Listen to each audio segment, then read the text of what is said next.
Mali, Burkina Faso, les changements de régime dans le Sahel vous obligent à modifier radicalement votre politique dans la zone. Au Mali et au Burkina Faso, les coups d'État militaires semblent moins contestés que la présence française. Certains pensent même que la prise de pouvoir par les militaires est un gage de retour à la souveraineté. Entendez-le. Les sanctions de la CEDEAO contre le Mali ont été vécues comme ayant été pilotées par la France. Or, elles vont appauvrir les Maliens et les peuples aux alentours. Ça aussi, vous devez l'entendre. Le résultat de votre obstination, c'est que notre ambassadeur a été expulsé du Mali. Les peuples du Sahel veulent se libérer d'un lien de subordination avec la France.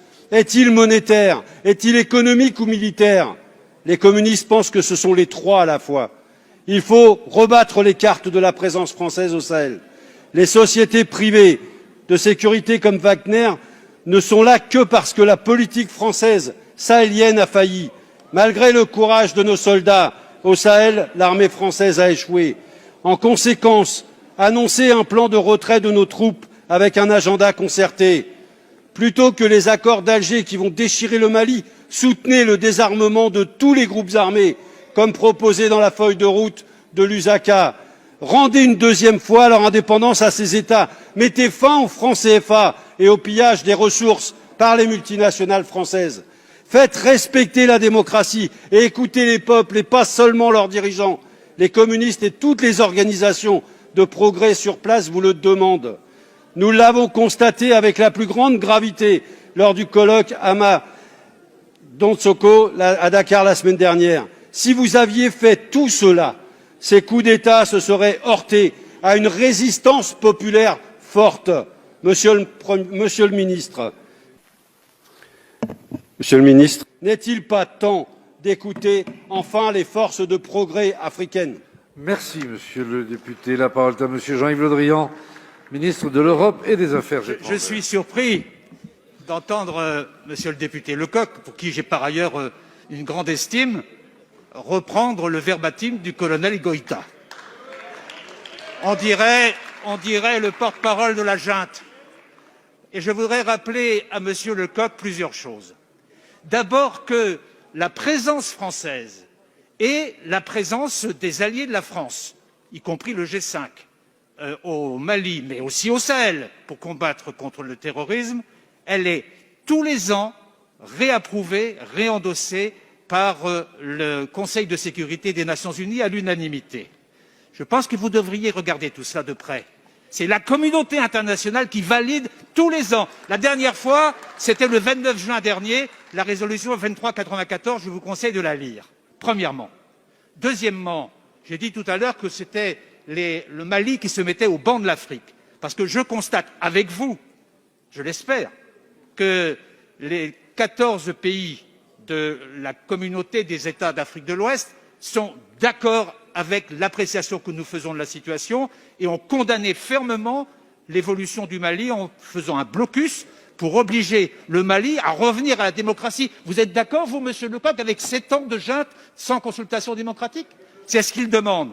Et enfin, j'observe aussi que l'Union africaine, dans son ensemble, a validé les choix des pays de la communauté des États d'Afrique de l'Ouest. Bref, le Mali, c'est une question propre au Mali, et je dirais que l'isolement du Mali est tel aujourd'hui qu'il n'a que seul partenaire, les mercenaires de Wagner. C'est tout ce qu'il trouve.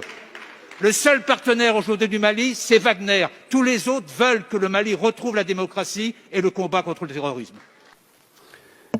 Monsieur le ministre, Madame la Présidente, mes chers collègues, c'est à regret que je me tiens ici pour défendre cette motion de rejet préalable du projet de loi autorisant la ratification de l'accord de coopération entre la France et les États membres de l'Union monétaire ouest-africaine. Vous avez fait un lapsus, Monsieur le ministre, vous avez dit l'Union économique et monétaire, ce qui n'est pas tout à fait la même chose.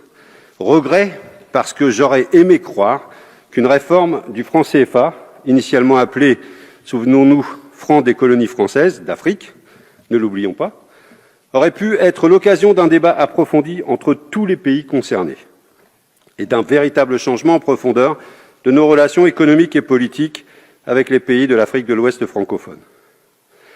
Pourtant, rien ne s'est passé comme ça. Sur le fond, cette réforme n'a pas été faite pour changer quoi que ce soit. Sur la forme, la méthode pour mener cette réforme confirme la condescendance de la France vis-à-vis de ces pays. Car pour ne rien changer, pas besoin de concertation. Personne n'était au courant de l'annonce de la réforme en décembre 2019 par Emmanuel Macron à Abidjan. Seul son acolyte ultralibéral, Alassane Ouattara, en avait connaissance. Lui qui a été mis en place par les chars français en 2011 et qui est le champion de toute catégorie de la multinationale Afrique à forte composante française. Lui qui vient d'ailleurs de s'arroger un 3e mandat inconstitutionnel au moyen d'une répression implacable des opposants. Quant aux partenaires de l'Union monétaire de l'Ouest africain, l'UMOA, qui gère le franc CFA, à savoir le Bénin, le Burkina Faso, la Côte d'Ivoire, la Guinée-Bissau, le Mali, le Niger, le Togo et le Sénégal, ils n'étaient même pas informés. Pas plus que le gouverneur de la Banque centrale des États de l'Ouest africain qui pilote cette monnaie. Lorsqu'Emmanuel Macron a expliqué le sens de la réforme en décembre dernier à Abidjan, il a dit, je cite, « J'ai souhaité pouvoir mettre à plat l'ensemble des sujets pour écrire une page nouvelle de notre histoire commune. » Fin de citation. L'idée ne lui a donc pas été soufflée par les États membres de l'UMOA, comme on veut bien nous le faire croire encore ce matin. C'est encore et toujours Jupiter qui a décidé seul. Or, un changement de monnaie, si l'on respecte un tant soit peu les peuples concernés, aurait dû être un chantier démocratique, transparent et ouvert, quitte à être long. Prenons notre exemple. En 1992, lorsque la Communauté européenne a choisi de devenir l'Union européenne et de passer à l'euro, il y a eu un référendum en France. Il posait bien l'enjeu du passage à la monnaie unique, 7 ans plus tard, avec un calendrier précis. Peu importe ce que l'on pense du résultat, mais force est de constater qu'au moins, sur la méthode, les choses étaient plus démocratiques. Ici, que nous propose-t-on? La ratification d'un accord de coopération seulement. Même pas le calendrier de mise en place de l'ECO. Et même, l'ordre de ratification est suspect. Pourquoi la France est-elle le premier pays à ratifier cet accord?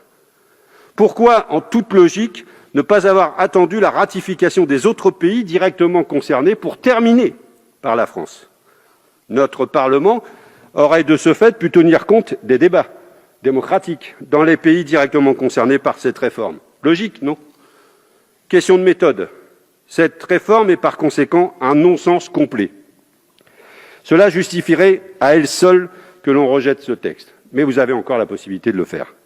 Parce qu'il ne faut pas oublier que l'on parle de quelque chose qui est absolument fondamental. On parle de monnaie, c'est-à-dire d'une institution politique et économique. C'est la monnaie qui permet à une zone de déterminer et de piloter son économie pour obtenir des résultats de développement précis. Et qu'en est-il de cette réforme du franc CFA?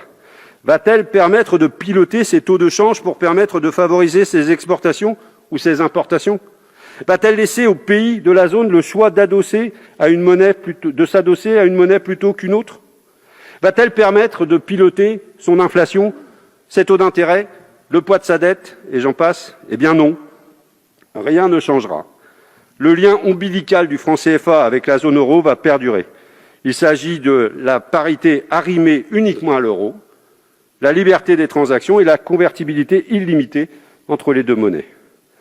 Ce triple lien permet à toute multinationale qui fait du commerce dans la zone monétaire du franc CFA de bénéficier d'une sécurisation de ses investissements sur le long terme grâce à la parité franc CFA euro, de convertir ses profits réalisés en franc CFA vers l'euro, puis de rapatrier ensuite ses capitaux vers la zone euro. Prenons simplement la parité fixe euro-franc CFA. Pour ceux qui travaillent en euros, aucun problème, on est d'accord. Mais quand vous avez des secteurs entiers qui travaillent en dollars, c'est très compliqué. L'euro varie tous les jours face au dollar, et donc le franc CFA varie tous les jours face au dollar. Et lorsque les taux de change dollar-euro varient trop, des secteurs économiques entiers, on a connu ça nous, avant le passage à l'euro, peuvent perdre leur compétitivité du jour au lendemain. L'Agence française de développement avait d'ailleurs tiré la sonnette d'alarme il y a quelques années en indiquant que la parité fixe avait été l'un des principaux facteurs de l'effondrement du secteur du coton au Burkina Faso. Tenons les leçons d'histoire. Il pourrait donc être dans l'intérêt de certains pays dont les secteurs travaillent avec d'autres monnaies que l'euro de s'arrimer à d'autres monnaies. Le système du franc CFA favorise donc le lien entre zone euro et zone CFA. Cela entrave le commerce entre les membres de l'UMOA et également avec la CEDEAO. Cela explique que 50 ans après les indépendances, l'Europe soit encore le premier partenaire commercial de la plupart de ces pays, alors que le commerce à l'intérieur de l'Afrique entre ces pays représente moins de 15% au total. Ça doit vous parler, Monsieur le Ministre, ce commerce extérieur. Ce chiffre est un véritable échec du franc CFA. À lui seul, il justifierait d'ailleurs sa remise au placard de l'histoire. Il n'y a au sein de l'UMOA aucun mécanisme de solidarité, aucun marché unique, aucune union politique et pas d'intérêt économique, finalement, à partager une monnaie qui serait bénéfique pour chacun de ses membres. Comparons à nouveau avec la zone euro. Malgré une très forte intégration économique et un commerce entre les États membres de la zone euro, on sait tous que les choses sont complexes. Mais là, on a affaire à une union monétaire sans autre forme d'union. Rajoutons à cela le fait qu'en cas de crise, lorsque l'on ne maîtrise pas sa politique monétaire et qu'on ne peut pas laisser filer l'inflation pour diminuer sa dette, le seul outil pour se désendetter est la diminution des dépenses publiques. Ça nous parle aussi ici. Comme dans l'Union européenne, c'est austérité à perpétuité. Le rôle du franc CFA dans la situation économique et sociale catastrophique des États membres de l'UMOA est donc à étudier avec sérieux. Ce n'est évidemment pas l'unique facteur, nous sommes d'accord. Regardons la situation d'un point de vue historique. Dans les années 1980, le FMI et la Banque mondiale ont saigné les pays de l'Ouest africain. Les fameux plans d'ajustement structurel ont détruit ces États en pleine construction, avec la complicité d'ailleurs du Club de Paris. Ils les ont rendus dépendants des cours des matières premières. Ils ont obligé à tout privatiser et à réduire au maximum les dépenses publiques et ont promis un renouveau économique qui n'est jamais arrivé. Évidemment, ces cures d'austérité n'ont jamais fonctionné. L'endettement des pays est donc resté très élevé. Mais avec le franc CFA, il n'a pas été possible de jouer sur l'inflation pour se désendetter. Les pays ont donc continué à diminuer leurs dépenses publiques à des niveaux totalement inacceptables pour leur population, et c'est d'ailleurs ce qui fait qu'ils sont en crise aujourd'hui. Des systèmes éducatifs totalement dégradés, des systèmes de santé inefficaces, des salaires des fonctionnaires si faibles qu'ils ne peuvent empêcher la corruption. Face à ces situations, l'aide publique au développement ne suffit pas à remonter la pente. Pauvreté, inégalités qui explosent, chômage de masse, désespoir de millions de jeunes et exil contraint. Et le pire, c'est que même avec l'aide publique au développement, la zone CFA est encore perdante. Tous les pays de l'UMOA sont dans la liste prioritaire de l'Agence française du développement. Une partie importante de notre APD est donc dédiée à la mise en place de programmes pour ces pays, dont certains consistent à construire des infrastructures. Or, qui est favorisé lorsqu'il s'agit de gagner des marchés dans une monnaie arrimée à l'euro ? Nos multinationales, bien sûr. Le métro d'Abidjan est à ce titre un exemple funeste de ce genre de projet, dénoncé récemment par le sénateur communiste Pierre Laurent. Il a été confié, suite à d'immenses pressions du pouvoir français, sans appel d'offres, à un consortium d'entreprises françaises à un prix astronomique. La transformation du franc CFA en éco ne va donc en rien changer ce système. Les trois choses qui vont changer sont donc le nom, la capacité pour la Banque centrale des États de l'Ouest africain de déposer ses réserves de change ailleurs qu'au Trésor français, l'absence de Français dans la gouvernance de la zone monétaire. Et encore. L'étude d'impact de ce projet de loi dit que la fin de l'obligation de réserve de change au Trésor français ne changera rien dans la tutelle monétaire. Par contre, cette disposition coûtera moins cher à la France. Il n'y aura donc plus à rémunérer les avoirs déposés sur le compte dédié. Voilà qui en dit long d'ailleurs sur l'état d'esprit de ses auteurs. Quant à l'absence de Français dans la gouvernance de la zone monétaire, elle est à nuancer si on lit attentivement l'article 4 du traité. Au sein du comité de politique monétaire de la Banque centrale des États d'Afrique de l'Ouest, une personnalité indépendante et qualifiée sera nommée par le Conseil des ministres de l'UMOA en concertation avec la France. Je ne reprendrai pas ici une petite interpellation de Roselyne Bachelot cette semaine. Ainsi, la France sort par la porte pour mieux revenir par la fenêtre. L'objectif de la France vis-à-vis de l'UMOA est clair, faire taire les critiques populaires sur le franc CFA par une réforme plus que minimaliste. Concernant le nom de cette nouvelle monnaie, c'est une tartufferie, comme j'en ai rarement vu. ECO est le nom du projet de monnaie unique de la communauté des États d'Afrique de l'Ouest, une communauté économique qui englobe tous les États de l'Union monétaire ouest-africain, ainsi que le Cap-Vert, la Gambie, le Ghana, la Guinée, le Libéria, le Nigeria et la Sierra Leone.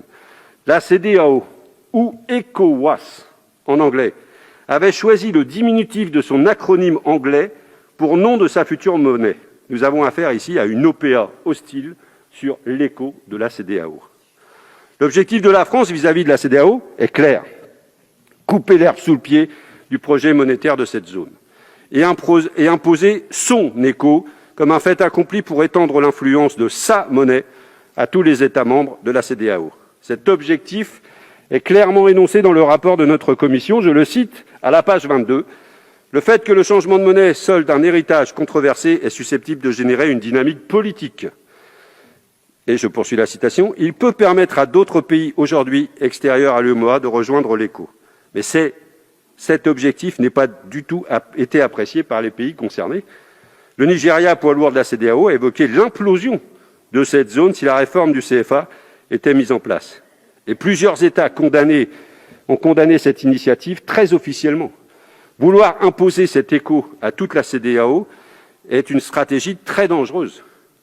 L'exécutif français prend ainsi le risque d'une crise diplomatique dans cette zone déjà en proie à de fortes tensions. L'objectif absolu dans la CEDEAO devrait plutôt être le renforcement des États, de leurs services publics, de leur économie. Seuls ces objectifs permettront d'offrir aux populations des perspectives de vie et de travail sur place.